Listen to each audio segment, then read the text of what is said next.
दोस्तों, आज गोरखपुर पूरे भारत में नाम रोशन कर रहल बा। गोरखपुर उत्तर प्रदेश के शान बन गईल बा। लेकिन का आप सभी के गोरखपुर के इतिहास मालूम बा? आखिर कौन कौन शासक गोरखपुर में राज कैले रहले? तो दोस्तों, गोरखपुर के नाम पिछले 2600 साल में 8 बार बदलल गईल बा। दुनिया के योग से परिचित करावे वाले गुरु गोरक्षनाथ के नाम पर रखल गई गोरखपुर नाम 217 साल पुरान बा। इससे पहले 9वीं शताब्दी में इसे गुरु गोरक्षनाथ के नाम के आधार पर गोरखपुर पड़ल रहल। उत्तर प्रदेश राज्य के यह सबसे खास शहर गोरखपुर जेकर इतिहास बहुत पुरान बा। दोस्तों, इतिहास के अनुसार गोरखपुर का नाम कब्बो रामग्राम भी होत रहल। जे लंबे समय तक यहाँ कई शासकों की हुकूमत के साथ कई बेर नाम बदलल गई है। मुगल शासक औरंगजेब के शासन वर्ष 1658 से 1707 के दौरान गोरखपुर के नाम मुअज्जमाबाद भी रहल। एकरे पीछे की कहानी ई बाकी औरंगजेब के बेटा मुअज्जम यहाँ शिकार करे खातिर आयल रहल और कुछ वक्त यहीं पर बितौले रहल। उन्हीं के नाम पर मुअज्जमाबाद पड़ गए। ओकरे बाद वर्ष 1801 में अंग्रेजों ने एक बेरी फिर से गुरु गोरक्षनाथ के नाम पे पड़ल शहर के नाम बदल दिहले और गोरखपुर नाम रख दिहले। तब से लेकर आज तक एकर नाम गोरखपुर बा। दोस्तों, आवे वाला समय में ई शहर मुंबई और गोवा के टक्कर देवे वाला बा। काहे कि योगी सरकार के विकास के काम गोरखपुर में तेजी से हो रहल बा और रामगढ़ ताल में क्रूज चलाने की तैयारी भी जोरों शोरों पर बा। जेकरे बाद यहाँ की सुंदरता से जगह जगह के लोग आकर्षित होकर रामगढ़ ताल में क्रूज पर सैर करने का रोमांच भी ले सकी हैं। अब आप सभी के मुंबई या गोवा जाए के सपना गोरखपुर में ही पूरा हो जाए। उम्मीद बा कि रामगढ़ ताल में जल्दी ही सभी विकास के काम पूरा हो जाए और इससे पूर्वांचल में पर्यटन उद्योग के बढ़ावा भी मिली। ई रेलवे स्टेशन से 5 किलोमीटर दूरी पर 1700 एकड़ के भूमि में फैलल बा। एकर लंबाई लगभग 17 किलोमीटर बा। यह पर्यटकों के लिए अत्यंत आकर्षक केंद्र बा। यहाँ से नजदीकी पर वाटर पार्क, नौका विहार, तारामंडल, चंपा देवी पार्क और अंबेडकर पार्क आदि घूमने लायक स्थल बा। एकरे अलावा गोरखपुर खजनी मार्ग के 10 मीटर चौड़ा कईल जाई और नाली के भी निर्माण हुई।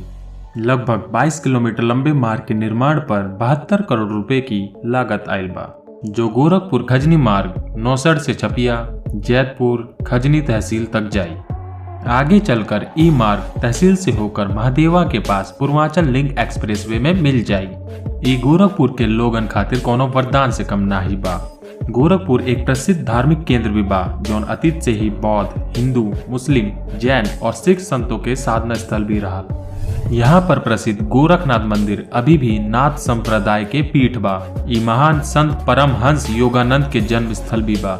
इस शहर में और भी कई ऐतिहासिक स्थल बाटे, जैसे तमाम बौद्धों के घर, इमाम बाड़ा, 17वीं शताब्दी की दरगाह और हिंदू धार्मिक ग्रंथों का प्रमुख प्रकाशन संस्थान गीता प्रेस।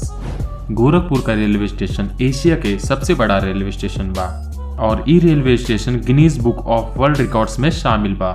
एकरे अलावा विश्व का सबसे लंबा प्लेटफॉर्म यहीं पर स्थित बा, जौन वर्ष 1930 में गोरखपुर में शुरू भइल रहा। 20वीं सदी में गोरखपुर भारतीय स्वतंत्रता आंदोलन के एक केंद्र बिंदु रहल और अब यह शहर एक प्रमुख व्यापार केंद्र भी बन गईल बा। पूर्वोत्तर रेलवे का मुख्यालय, जो ब्रिटिश काल में बंगाल नागपुर रेलवे के रूप में जानल जात रहल, उ यहीं स्थित बा। अब आज के समय में एक औद्योगिक क्षेत्र के रूप में विकास करे खातिर गोरखपुर औद्योगिक विकास प्राधिकरण के रूप में विख्यात बा, जेके गीडा भी कहल जाला। राप्ती और रोहिणी नामक 2 नदियों के तट पे बसल बा और नेपाल से आवे वाली इन दोनों नदियों के पानी इकट्ठा होए के कारण कभी कभी इस क्षेत्र में भयंकर बाढ़ भी आ जाला। बारिश के दिनों में रामगढ़ ताल एक अच्छी खासी झील के रूप में परिवर्तित हो जाला, जैसे आसपास के गांव के खेती करे खातिर पानी के कमी नाई होला। और यहाँ एक प्रसिद्ध पर्यटन स्थल भी बा, जो कुशीनगर के नाम से जानल जाला। यह स्थान गोरखपुर से अधिक दूरी पर नाही बा। पर्यटक आसानी से कुशीनगर बसे से पहुंच जा सकेले। गोरखपुर की भाषा में हिंदी और भोजपुरी दोनों शामिल बा। ये दोनों भाषा के भारत में व्यापक रूप से प्रयोग कइल जाला। हिंदी भाषा तो अधिकांश भारतीयों की मातृभाषा बा, लेकिन जो हिंदी गोरखपुर में बोलल जाला ये स्थानीय भाषा से अलग बा। गोरखपुर रेलवे स्टेशन से 4 किलोमीटर दूरी पर गुरु गोरखनाथ के अत्यंत सुंदर भव्य मंदिर बा। यहाँ प्रतिवर्ष मकर संक्रांति के अवसर पर खिचड़ी मेला मनाई जाला, जेमें लाखों की संख्या में पर्यटक सम्मिलित होले और ई मेला 1 महीना तक चलाला। गोरखपुर रेलवे स्टेशन भारत के उत्तर पूर्वी रेलवे का मुख्यालय बा। यहाँ से जाए वाली गाड़ी भारत के हर प्रमुख शहर के आपस में जोड़े ले, जेमें कोलकाता, दिल्ली, लखनऊ, कानपुर, बंगलोर, बनारस, अमृतसर, जम्मू, गुवाहाटी और अन्य दूर दराज के शहर शामिल बाटे। दोस्तों, अगर आपके अपने जिला गोरखपुर के ई वीडियो पसंद आयल तो वीडियो के लाइक, शेयर और सब्सक्राइब करल मत भूलिए। जल्द मिलत है एक नई वीडियो के साथ।